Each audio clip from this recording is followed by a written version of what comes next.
So sisters, one, regarding your behavior, you are the mothers of the future generation.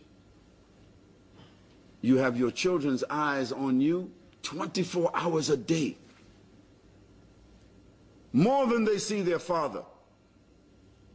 They are looking at you, listening to your voice, looking at your face, looking what you do in the morning. If you don't pray, do you think your children will pray? If you are cursing and complaining, what do you think your children will do? If you are watching television all day, what do you think your children will be raised up thinking? If you are always demanding, give me this, give me that, why don't you this, why don't you that, what do you think your daughters will do when they grow up?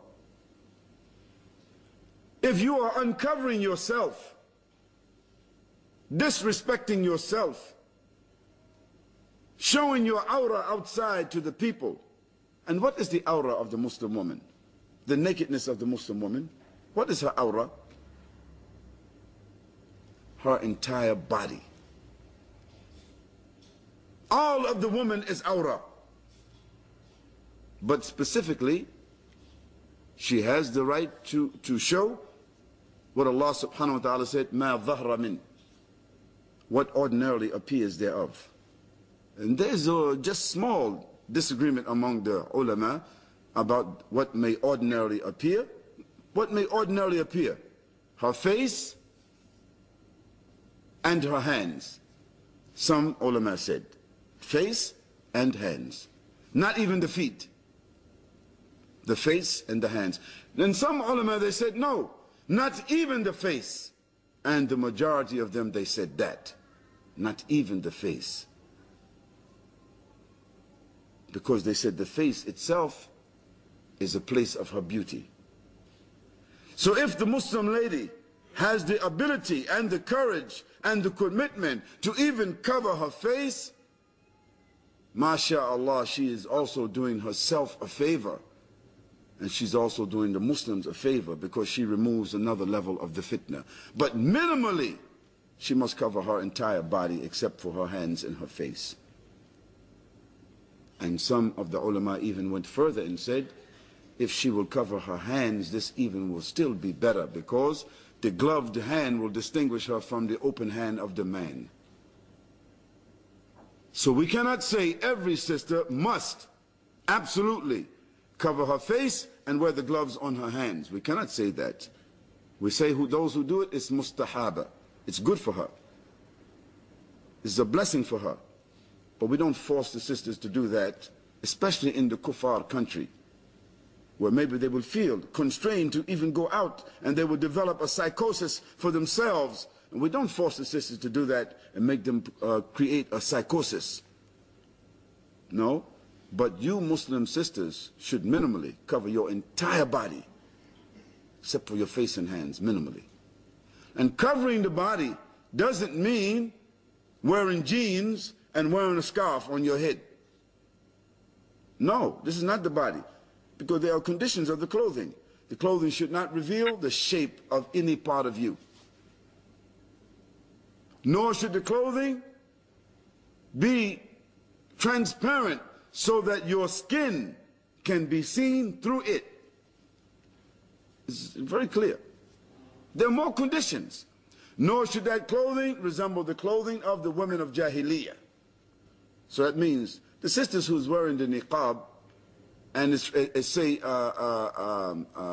these designer names, Gloria Vanderbilt, CK1, what's the other one, Christian Dior. You're wearing a niqab with a cross on it. If you're wearing the Christian Dior, they're selling them in Mecca. The sisters, they like it because it have Christian Dior. I mean, it's designer. The niqab is costing 30 pounds, $50. And it has a cross on it. Christian Dior cross. So they're wearing niqab inside the haram with a cross on it. No, sisters. Don't imitate the kuffar. Why are you wearing this designer? What's the design for? What's the difference between the wives of the Prophet ﷺ, the Ummahatul Mu'mineen, when the ayah came from Allah subhanahu wa ta'ala, the ayah of hijab, when they heard it, they tore their aprons and they covered their faces. They tore their aprons.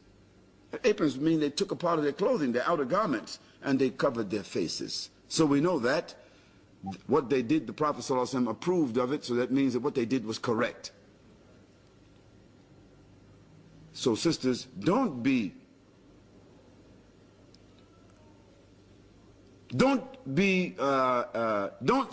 expend money unnecessarily, and don't imitate the kuffar.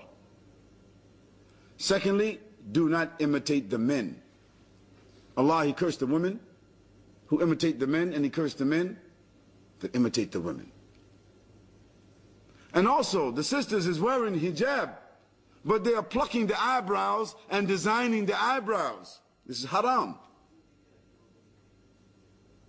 The plucker and the one who is plucked, both of them is cursed by Allah subhanahu wa ta'ala.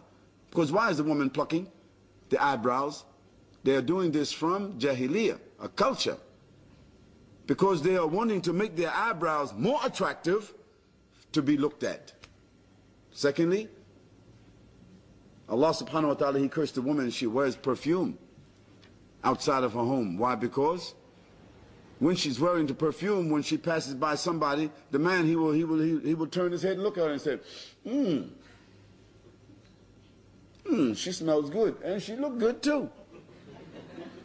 So you cause him to do what? Fahsha. You cause him to do fahsha. Because if you didn't pass by smelling like that, he would not thought like that.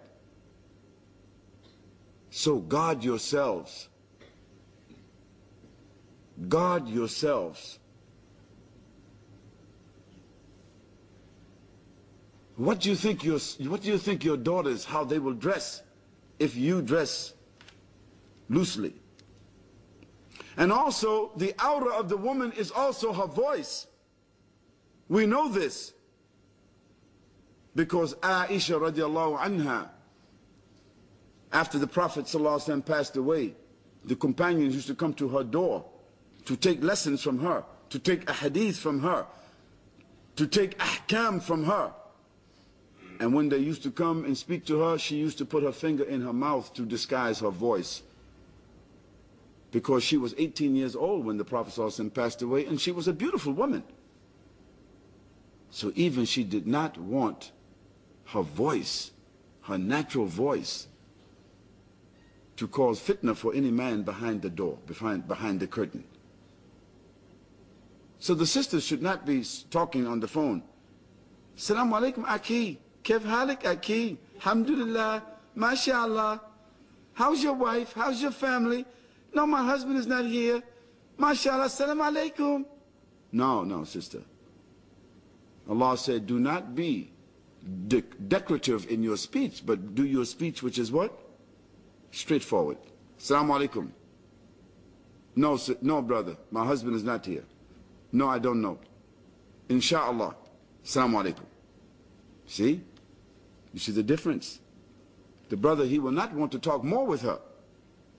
And she's being straightforward, and she's guarding herself, and she's not leaving any room for any fooling around. This is the kind of sister who is guarding herself, guarding her husband, guarding her morals. Because she's doing what? She's controlling even her speech.